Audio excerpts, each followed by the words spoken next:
पन्नगे च सुरेन्द्रे च कौशिके पाद संस्पृशि निर्विशेष मनस्काय श्री वीरस्वामिने नमः। भगवती सूत्र में कहा गया है, मनुष्या उय कम्मा शरीर पयोग बंधे णम भन्ते कस्य कम्मस्य उदएणम। गोयमा पगई भद्दयाये पगई विणीययाये सानुकोशयाये ए मच्छरियाये मनुष्या उय कम्मा शरीर पयोग नामा ए कम्मस्य उदएणम। मनुष्या उय कम्मा शरीर पयोग बंधे। प्रश्न किया गया है, मनुष्य आयुष्य कर्म शरीर प्रयोग बंध किस कर्म के उदय से होता है? नरक गति का आयुष्य और तिर्यंच गति का आयुष्य बंधने के कारणों पर मैंने गत दिनों में बताया था, विगत 2 दिनों में। आज यह प्रश्न है कि तीसरी गति है मनुष्य गति। मनुष्य गति का आयुष्य बंध किन कारणों से होता है? बताया गया है भगवती सूत्र में कि मनुष्य गति आयुष्य बंध के कारण है प्रकृति भद्रता, प्रकृति विनीतता, सानुक्रोशता, अमत्सरता। मनुष्य आयुष्य कर्म शरीर प्रयोग नाम कर्म का उदय, यो 5 कारण बताए गए हैं।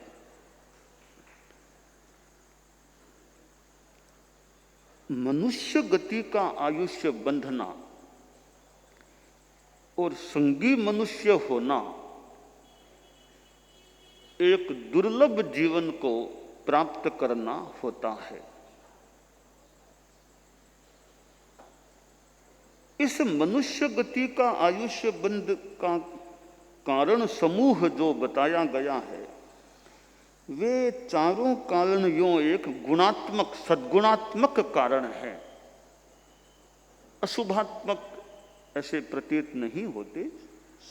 सद्गुणात्मक प्रकृति भद्रता, प्रकृति से भद्र होना, भला होना, भला आदमी है, भला आदमी, भला होना, भद्र होना, या दाव पेंच छल कपट इन चीजों में ज्यादा लिप्त नहीं होना, भला आदमी, भला स्वभाव, यह भलपन है, भद्रता है। यह मनुष्य गति आयुष्य बंध का कारण बन जाता है, बन सकता है। आदमी को यह सोचना चाहिए कि आखिर जीना है कितना। वर्तमान पंचम अर में पहले की अपेक्षा अब तो और आयुष्य कम हो गया है। जहाँ 3 पल्योपम का आयुष्य, 2 पल्योपमकार, 1 पल्योपमकार, करोड़ पूर्वकार, उनको देखें तब तो आज तो उम्र है कितनी। 100 पार करने वाले भी मानो अंगुली गृहीत नाम ध्येय लोग मिलते हैं कि 100 पार के कितने लोग हैं, अंगुली में गिने इतने कोई मिल जाएं तो मिल जाएं, यानी ज्यादा संभवतः है, प्रायः है नहीं मिलते हैं। इसका मतलब ज्यादातर लोग वर्तमान में 100 पार नहीं करते हैं, 100 के अंदर अंदर चले जाते हैं। साध्वी बिदामा जी हमारे धर्म संघ में हैं। 13 पंथ के आज तक के इतिहास में एक ही चारित्रात्मा हुई है जिसने जीवन के 100 पार करके 105 के आसपास की उम्र में है। एक ही चारित्रात्मा हुई है। पहले कभी कोई चारित्रात्मा 100 पार करने वाली हुई नहीं। इसका मतलब इतनों में एक हुई है, कितने कम सो पार करने वाले होते हैं।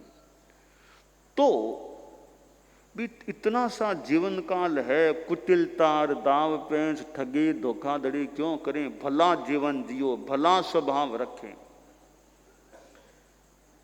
स्वभाव अच्छा होना चाहिए, नमन खमन अरु दीनता, सबका आदर भाव, कहे कबीरा वही बड़ा, जाका बड़ा स्वभाव।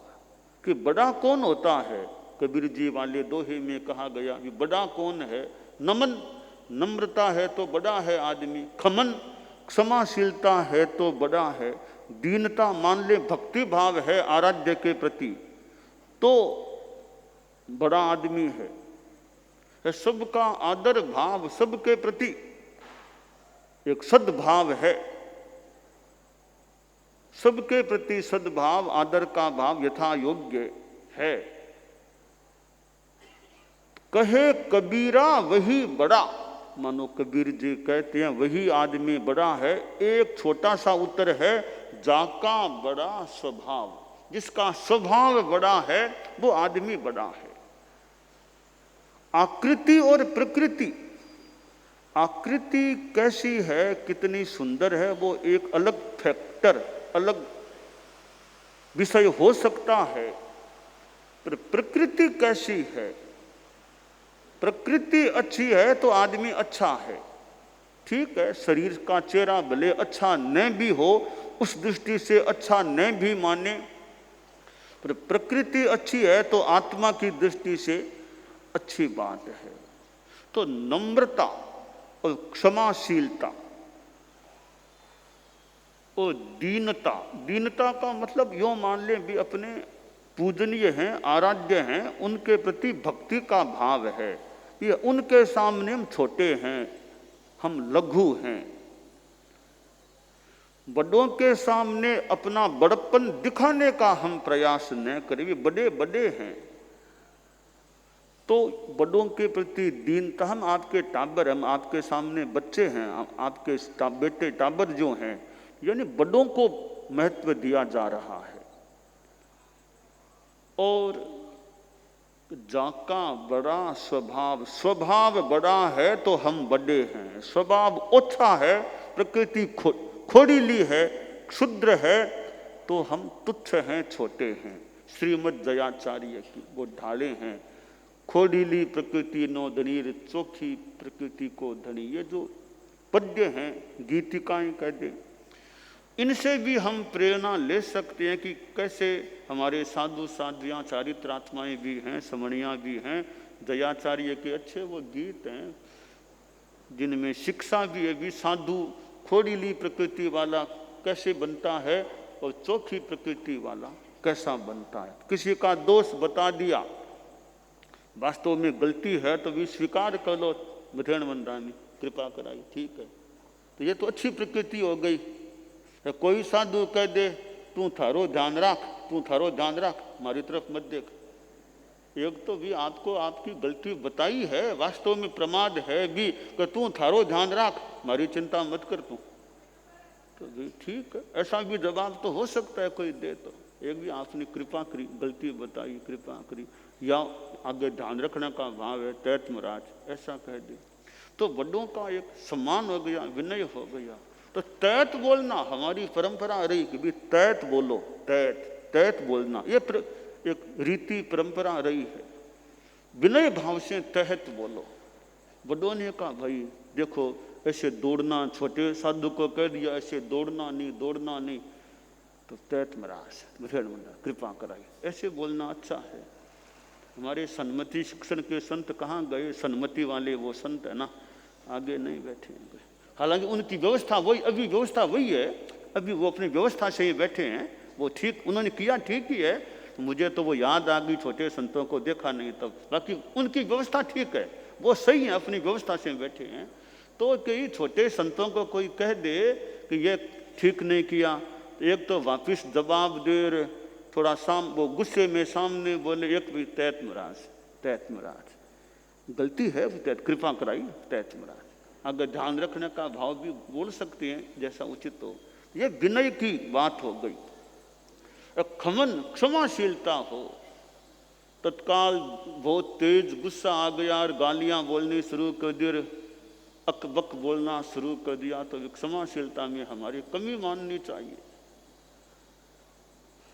और दीनता है, बड़ों के आराध्य के प्रति दीन है। उनके सामने हम आपके चाकर हैं, माने चाकर राखो जी, हम आपके चाकर हैं, बड़ों के हम चाकर हैं। जैसे गुरु हैं, परम पूज्य आचार्य तुलसी, आचार्य श्री महाप्रज्ञ जी को हमने आंखों से देखा है।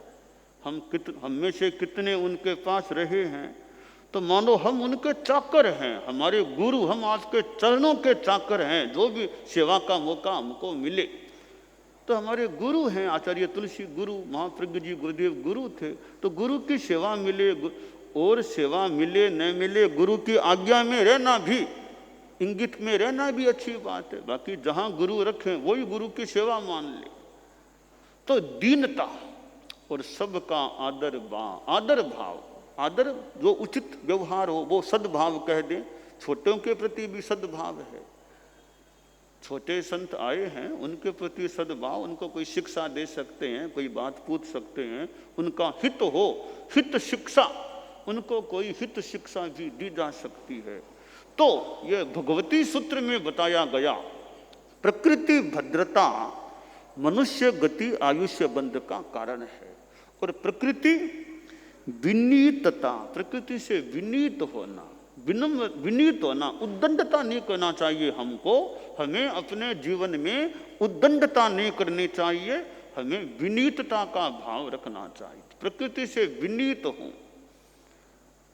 लघुता से प्रभुता मिले, प्रभुता से प्रभु दूर।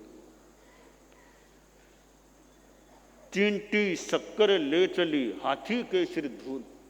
तो भाई चींटी छोटी है, तो वो तो थोड़ी सी चीनी का दाना लेकर के, छोटी है तो मुंडे में ले लिया और खा भी लिया, मान लो।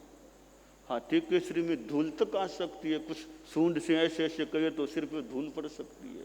तो लघुता है। अनेक संदर्भों में एक बात हो सकती है, लघु किस रूप में बने, आचरणों से लघु न बने, विनम्रता के संदर्भ में हम लघु छोटे बने। आप बड़े हैं, वास्तव में आप बड़े हैं, हम आप छोटे हैं। आप हमारे गुरु हैं, आप हमारे अगवानी हैं, जो आप रत्नाधिक हैं, हम आपसे छोटे हैं। तो रत्नाधिक बड़े हैं, अवमरात्मिक उस संदर्भ में छोटे होते हैं। कोई पद से भी बड़ा हो सकता है कि पदे न बड़े हैं। तो आदमी बड़ा अनेक कोणों से हो सकता है। भगवत हमारे आगम में जो कहा गया, जाति स्थविर, पर्याय स्थविर, श्रुत स्थविर, कोई जन्म से उम्र में बड़ा है वो भी बड़ा है। संसार में सामान्यतया उम्र दराज बड़ा, उसको भी हमारी उम्र में बड़े लोग हैं, उनका मान सम्मान रखें। संसार में ऐसा भी होता होगा। और हम साधु समुदाय में देखें, दीक्षा पर्याय में जो बड़ा है वो बड़ा है, जिससे जो बड़ा उससे वो बड़ा है। तो बड़े को बड़े के रूप में मान सम्मान दे। और ज्ञान में बड़ा है श्रुत स्थविर, जो श्रुत से बड़ा, वैसे पर्याय स्थविर तो 20 वर्ष हो जाए वो, वैसे जिससे जो बड़ा वो उसके लिए बड़ा होता है। और पद से भी कोई बड़ा हो सकता है, स्थान से बड़ा हो। हमारे मुख्य मुनि हैं तो मान लो पर्याय में तो कईयों से छोटे हैं, अनेकों से छोटे हैं संतों से। पदे न तो वो पद के हिसाब से तो बड़े भी है ना। तो आदमी पद से भी बड़ा हो सकता है, भले उम्र में छोटे भी हों, दीक्षा पर्याय में भले छोटे भी हों, पर पदे न बड़े हैं तो उस संदर्भ में वो बड़े ही हैं। ठीक है, रत्नाधिक हैं तो वो दीक्षा पर्याय में वे बड़े, तो उनको रत्नाधिकों को वंदना करना मान लो काम छोटों का है। पर जहाँ व्यवस्था की बात है और बात है, वहाँ पद से बड़े की बात है कि वो जो बात वो कर सकता है वो बात हर आदमी नहीं भी कर सके। तो आदमी पद से भी बड़ा होता है। साध्वी प्रमुखा जी हैं तो साध्वियाँ रत्नाधिक तो हैं, रत्नाधिक हैं तो वो वंदनीय हैं, पूजनीय हैं। पर जहाँ व्यवस्था अधिकार की बात आएगी वहाँ चूंकि साध्वी प्रमुखा जी हैं तो वो बड़े हैं। कोई आज्ञा लेनी तो उनसे लेनी होगी, कोई पूछना करना तो उनसे पूछना, क्योंकि वो पदे न बड़े हैं। साध्वी वरिया है तो पदे न बड़ी है। उम्र में भले छोटी हो पर्याय में भले छोटी हो, पर जहाँ कोई वैधानिक बात आए तो फिर साध्य वरिया भी बड़ी है। 50 वर्ष की दीक्षित साध्या, फिर व्यवस्था की कोई बात आए, जैसा विधान व्यवस्था है, तो साध्य वरिया उस संदर्भ में बड़ी है। तो ये बड़ा होना अनेक संदर्भों में हो सकता है। तो पर्याय से बड़ा होना भी बड़ी बात है कि गुरुदेव तुलसी को मैंने देखा, बड़े संत जो उनसे बड़े थे दीक्षा में पदार्थ थे, चतुर्मास के बाद गुरुदेव तुलसी पट्ट से नीचे उतर करके नीचे विराज करके उनको तिखु तो ऐसे वंदना किया करते थे। बड़े संतों को आचार्य के लिए तिखुता बोलना आवश्यक नहीं है, पर आचार्य के लिए अपेक्षित है वो बड़ों संतों के लिए तिखुतों से उनको वंदन करें, क्योंकि पर्याय में बड़े वे हैं। पद की अपेक्षा आचार्य बड़े हैं कि आचार्य पट्ट पर हैं, उनसे बड़े संत नीचे बैठे हैं, क्योंकि पद से वे आचार्य बड़े हैं। इसलिए जो द्रव्य क्षेत्र काल भाव वो अपने से जो बड़े हैं उनका मान सम्मान उचित रूप में रखना, आचार्य के लिए भी बड़े संतों का सम्मान रखे, मान रखे। वे दीक्षा में बड़े हैं, उनको वंदन करो अच्छी तिखुतों से, अच्छी वो आचार्य का मानो कर्तव्य है। और जहाँ व्यवस्था आदि की बात है तो बड़े संत आचार्य से पूछे, उनसे आज्ञा ले, उनकी आज्ञा में रहे, यह बड़ों का भी धर्म होता है। तो ये विनीतता भगवती सूत्र में जो कहा गया, प्रकृति विनीतता मनुष्य गति आयुष्य बंध का कारण है। सानुक्रोशता, सानुक्रोशता थोड़ा सा नया शब्द हो सकता है कईयों के लिए, यह आक्रोश करना नहीं है, अनुक्रोश करना। अनुक्रोश क्या है? सानुक्रोश दया रखना, दया। अनुक्रोश नाम दया, क्यों दया अनुक्रोश है? कृपानुकंपा नुक्रोश हो, अनुक्रोश नाम कृपा दया वो रखना। सानुक्रोश दया सहित होना, दया के भाव रखने से मनुष्य गति आयुष्य का बंध हो सकता है। और मत्सरता ईर्ष्या नहीं रखने का, ईर्ष्या नहीं रखना, ईर्ष्या न रखे, अनिर्ष्या भाव हो तो मनुष्य गति आयुष्य का बंध। तो ये चार जो कारण हैं, प्रकृति भद्रता, प्रकृति विनीतता, सानुक्रोशता और अमत्सरता, ये और साथ में वो उस आयुष्य कर्म शरीर, मनुष्य आयुष्य कर्म शरीर प्रयोग नाम कर्म का उदय। तो मनुष्य गति का आयुष्य बंद हो सकता है। तात्विक बात बताऊं तो जो मनुष्य अगली गति में मनुष्य का आयुष्य बंद करता है, इसका मतलब वो मिथ्यात्वी जीव है। मिथ्यात्वी मनुष्य ही अगले जन्म में के लिए मनुष्य गति का आयुष्य बंद कर सकेगा, सम्यक्त्वी नहीं कर पाएगा। अगर कोई सम्यक्त्वी है, सम्यक्त्वी अवस्था में आयुष्य का बंद करेगा कोई आदमी, तो वह न नरक का करेगा, न त्रियंच का करेगा, न मनुष्य का करेगा, न भवनपति का करेगा, न व्यंतर का करेगा, न ज्योतिष्क का करेगा। वो केवल एक वैमानिक का ही आयुष्य बंद कर सकेगा, न स्त्री का न नपुंसक का, पुल्लिंग पुरुष के रूप में वो पैदा हो सकेगा। तो सम्यक्त्व अवस्था में आयुष्य का बंद होगा तो वो मनुष्य गति का आयुष्य, मनुष्य है तो मनुष्य गति के आयुष्य का बंद नहीं कर सकेगा। इसका मतलब हुआ कि यह मनुष्य गति का आयुष्य बांधे तो बहुत कोई खुशी की बात नहीं है, क्यों वो तो मिथ्यात्वी जीव है, मिथ्यात्वीपणे में बंद कर रहा है, तब मनुष्य गति का आयुष्य बांध रहा है। सम्यक्त्वी होता तो मनुष्य का आयुष्य नहीं बांधता।